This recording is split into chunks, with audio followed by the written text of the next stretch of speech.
Guys, welcome sa aking channel. At sa video natin ngayon, ituturo ko po sa inyo kung paano kayo makakapag-check ng inyong SSS contribution online.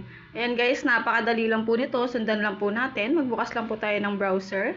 Kahit anong browser na meron kayo guys, pwede nyo pong gamitin. And search lang po natin yung SSS online.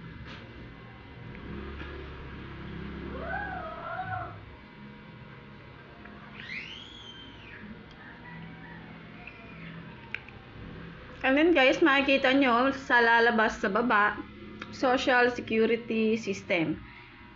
And sa baba po niyan, meron tayong makikitang member, SSS Online, SSS Employer, Portal. At select lang po natin guys yung member or itap po natin yung member. At dito guys, maglalagin po tayo ng ating user ID and password. Guys, kung wala pa po kayong user ID, or kung hindi pa po kayo nakagawa ng SSS online account, maglalagay po ako ng tutorial sa ating description box sa baba.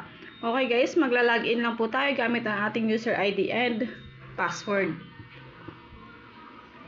Sign in po natin. Ngayon guys, kung makikita nyo, may home, member info, inquiry, benefits, loans, services. And guys, dito, dahil nga kailangan natin makita yung ating contributions, tap lang natin yung inquiry, and then sa baba po nun, meron tayong makitang benefits, contributions.